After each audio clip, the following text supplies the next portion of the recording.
Assalamualaikum warahmatullahi wabarakatuh. Masih bersama saya Suwandi di channel Dunia Ikan Gabus. Kita masih menjawab pertanyaan-pertanyaan seputar budidaya ikan gabus yang sudah masuk chat di 0816658779. Ya, silakan kalau mau tanya-tanya langsung di sini saja, di nomor saya langsung. Nanti pasti akan saya jawab. Pertanyaan lanjutnya dari Bapak Parsidi. Waduh, pertanyaannya mantap nih. Ya, pertanyaannya panjang sekali, tapi nggak apa-apa. Ya, Assalamualaikum Pak Suwandi ya. Salam kenal, saya Parsidi. Tanggal 1 Oktober hari ini, hari yang saya nanti-nantikan.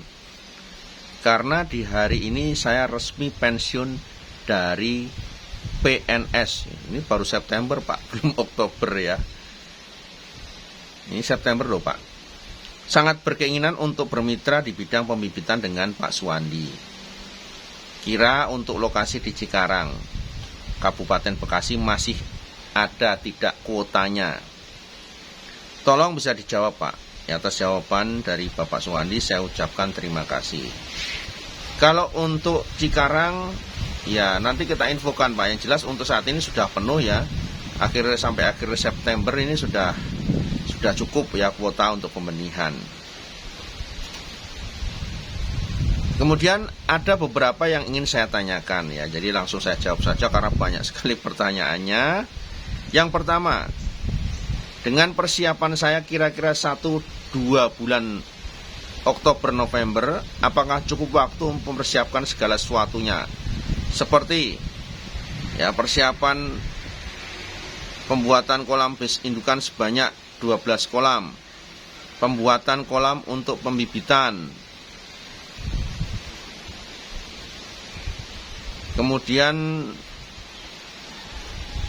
kolam untuk kutu airnya beserta plastik penutupnya, pembuatan kolam untuk kolam lele di samping untuk pakan indukan juga untuk pakan kutu air dan seterusnya ya. Mohon jawaban dan arahannya agar saya benar-benar bisa mewujudkan sebagai pembudidaya ikan gabus, karena baru belajar di YouTube channelnya Pak Suwandi tentang budidaya ikan gabus. Pasti praktek di lapangan saya sangat butuh bimbingan intensif dari Pak Suwandi. Salam sukses bisnis ikan gabusnya, salam sukses dari ekstrak ikan gabusnya, salam sukses bisnis minyak ikan gabusnya yang sangat berprospek baik di masa sekarang maupun di masa depan. Parsidi, terima kasih atas jawaban Pak Suwandi yang sangat kami tunggu-tunggu. Oke Pak Parsidi, waduh lumayan banyak sekali pertanyaannya ini. Tapi semangat Pak ya. Yang sudah pensiun saja semangat, apalagi yang masih muda-muda kan kalah semangat. Oke Pak, jadi persiapan Bapak 1 bulan ke depan masih cukup Pak. Apalagi kalau Bapak membuat kolamnya menggunakan kolam bis beton. Kalau kolam bis beton ini Pak, Bapak tinggal telepon ke toko bangunan, besok langsung dikirim kan. Kalau memang mereka punya stok ya. Nah, pekerjaan yang dilakukan untuk membuat kolam dengan bis beton kan hanya untuk nyambung sambungan dari 2 bis beton itu, kemudian membuat lantai dasarnya. Bis beton itu diletakkan di tempat yang rata, kemudian kasih alas berupa kertas koran atau kertas semen ataupun plastik, kemudian dicor, sudah selesai. Cornya pun nggak tebal, paling cuma 5 cm saja. Jadi kalau Bapak punya waktu untuk persiapan sampai pembuatan kolam kutu air, saya pikir semuanya cepat, bisa tidak sampai 1 bulan selesai Pak. Ya. Kalau Bapak menggunakan kolam yang dibuat kota atau kolam yang penggunaan batu bata atau batako, ya tentunya nanti lama Pak. Jadi lebih baik kalau pakai bis beton akan lebih efisien dan lebih cepat.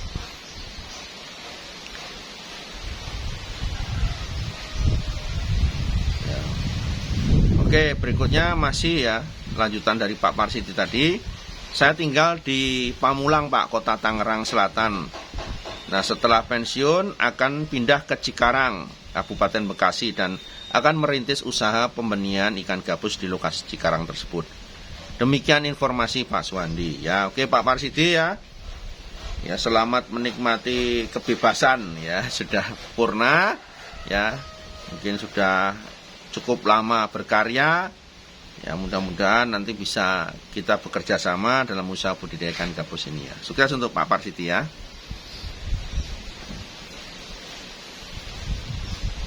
Berikutnya dari Jody yang ada di Kediri. Assalamualaikum Pak Suwandi. Waalaikumsalam. Saya Jody dari Kediri. Izin bertanya Pak, saya punya pengalaman hobi ikan koi. Dalam dunia koi wajib oksigenasi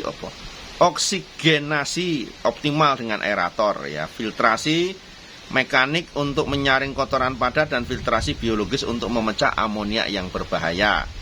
Kalau prinsip tersebut diterapkan dalam budidaya ikan gabus, apakah bisa mengoptimalkan pertumbuhan dan mengurangi resiko kematian atau malah bisa meningkatkan tebar padat bibit ikan gabus? Terima kasih penjelasan Pak Suwandi, sukses selalu.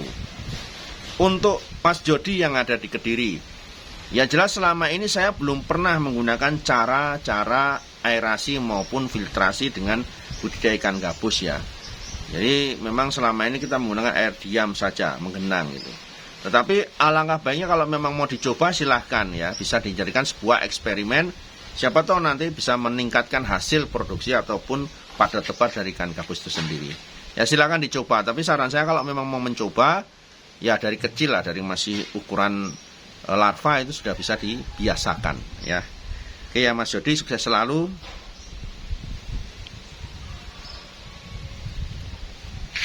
Oke, berikutnya dari Malaysia. Assalamualaikum Pak Suwandi, saya Agus dari Malaysia. Ikan gabus di sini murah Pak. 1 kilogram baru 15 ringgit Malaysia atau Rp45.000. Saya baru mulai buat benih gabus atau haruan di sini namanya. Banyak ikan haruan di sini susah jual. Minta tolong bedakan maksudnya kan, jantan betina ya, masih belum yakin. Kalau ikan gabus ekspor saya boleh kumpulkan di sini. Kalau untuk membedakan kelamin jantan betina, nonton ya channel Dunia Ikan Gabus ini di part 148 kalau nggak salah. Bisa di sana dilihat bagaimana membedakan jantan dan betina. Sudah ada. Berikutnya dari Syekh yang ada di Palembang. Assalamualaikum Pak Suwandi. Ya, salam kenal, saya Syekh dari Palembang.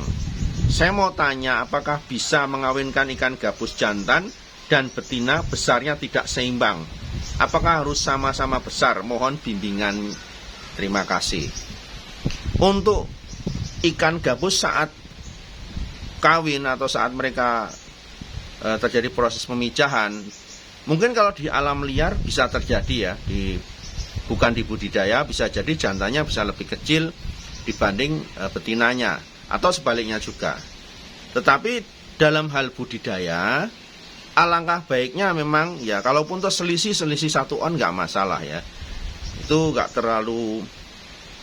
terlalu timpang sekali. Jadi alangkah baiknya memang kalau mau menjodohkan awal nggak terlalu beda jauhnya, selisih 1 on pun nggak masalah ya.